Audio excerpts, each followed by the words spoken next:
Today's discussion will be also again highlighted the various barriers that can at times prevent Namibians from different backgrounds from seeking and accessing help with mental health issues. It is my greatest upon greatest to write a book at the age of 19. Therefore, it is a great capacity that God has granted me the power of wisdom and knowledge. Discussions like this are important in building an understanding of what fact that affect the mental health issues affect people from all walks of life, men and women of all race, and from all social and economic backgrounds. Promoting mental health and well-being requires an understanding of cultural diversity, including respect for differences and a willingness to learn and acceptance of different ways to view the world. However, language barriers, unemployment, and employment, isolation, and separation from families are often associated with mental health problems such as anxiety and depression, and can be felt actually by new discriminations. The stigma of seeking assistance and lack of knowledge of available support can be aggravative of this problem. My theme of mental health is give me your cry and I will give you a shoulder to lean on. Connect, develop a relationship with friends and family, colleagues and neighbors. And this is connect, support you and enrich your life. Take notice, be aware of the world around you and see the beauty in everyday and usual things. Reflect on them and appreciate what matters to you. Learn, try something new, or discover an old interest, or take a new responsibility or challenge, learning, inspire confidence. Give back. Do something for a friend or a stranger or even society and see yourself and your happiness linked in the wider community. I do that instead of crying and mourning for the little things I don't have. I either choose the opposite. For the few months, I had the privilege of understanding the capacity of a human brain. Not only am I an aspiring psychologist, but I am as well a passionate psychologist. These figures are higher within our retired communities, where problems such as loneliness and isolation from friends and family can be particularly significant for older people, both in the community and residential area.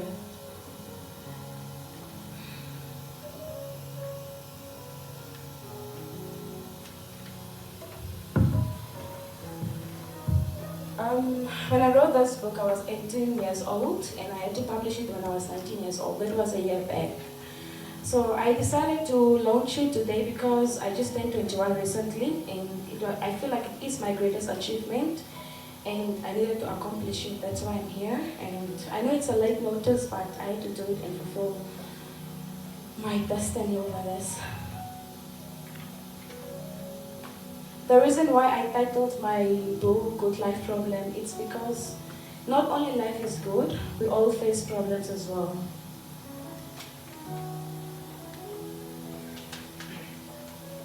Let me just give you the introduction of my book that I've written first. Welcome to the expansion path of my life's journey that started from a dream and branched off to a writing passion. It is in great capacity that I hope you will cherish this hand-sized book close to you as a small expression of my passion and humanity. My childhood teenage life that groomed me. As a child, I was quite like most of the other girls at my age. I was cheerful and creativity was one of my natural attributes. And I liked to play all day long. I remember that I always wake up early, eat my breakfast and go outside straight away. My playmates had a similar routine in the neighborhood and we found each other faster. I call myself a mind masterpiece, a woman with a strong passion. The truth is knowing your passion in life gives you something to build around the rest of your life. Your passion can be anything that stimulatingly challenges you, intrigues you, and it motivates you. Contrary to the idea that doing what you love makes your work effortless, passionless, puts you to work, it is what you are willing to sacrifice less leisure and less pleasure seeking, and what you find may surprise you. As I said earlier, I am driven by my own passion. I remember very well when I was asked by my life skill teacher, I remember what I wanted to become. And I told her, I wanted to become a chartered accountant when I was 16 years old. I decided to explore more, to research for my passion. I know a passion is within one, but somehow you must make sure it is what it is. I later realized my passion is within me. My passion is nothing than just loving people unconditionally, helping and caring for others, understanding them more and not holding grudges against anyone. Passion may be based on more general trends that unfolds over time. For example, competence, creativity, and making an impact and can contribute to a feeling of genuine passion. But such traits are developed through practice and experience. Defining your real passion may require taking time to develop the skills that will lead you to experience more empowering trends, work, and in life. For example, it may take years to realize your passion, your writing skills, and establishing yourself in the publishing industry before the income, opportunities, and notoriety help you appreciate writing as your real passion. I believe in one powerful word called pain. Pain is something that will break you, it will deform you, a person, but eventually transform a human into a better person. It molds you into the better shape, it opens doors of opportunity, it makes you realize that you have been looking for. Pain is the best measure because it connects you with the pain. It connects you with pain because the best version of ourselves, we start realizing that and recognizing that life is not unfair, but a transformation of evolving and getting into the next life dynamic. Life is simple. The present moment is supposed to be the most valuable treasure for us all. Generally, we are stuck together and we shouldn't hold grudges for too long. Even if we fight, it must be forgotten the next day. Thanks for the nearby nature, we didn't lack any adventure either. We often went on gravel roads and ran around the clan on trees and play hide and seek. And of course, we went running and cycling as well. So I'm going to move on the next topic. This is just an introduction of my book.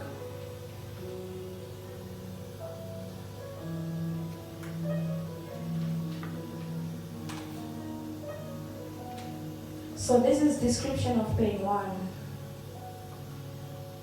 The pain must be unbearable. It seems impossible to imagine the world without our parents and friends and family that can comfort us. The grief and pain are overwhelming, and so is the fear and loneliness.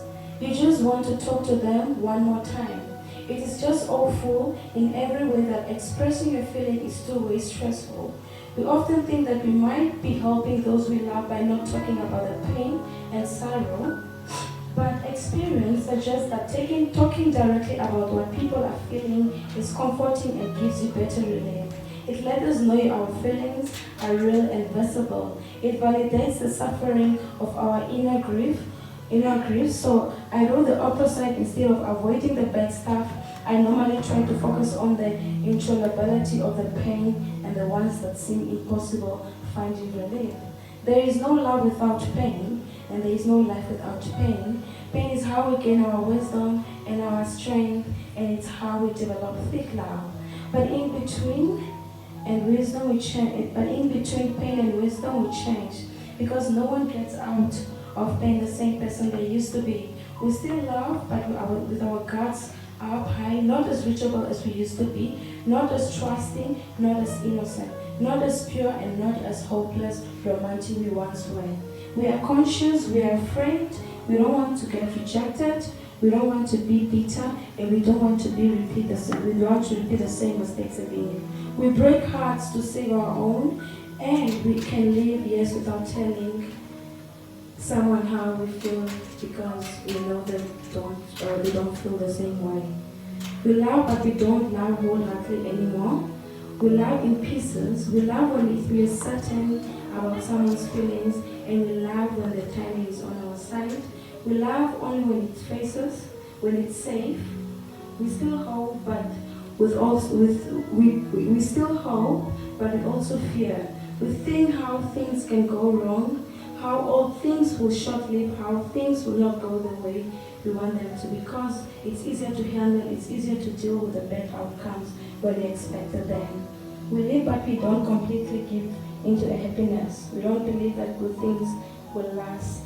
We think that life will somehow take us back We don't give it all a chance to surprise us because we don't want to be disappointed again. We disappoint ourselves, we try to predict that life will let us down, so when it does, we won't be broken.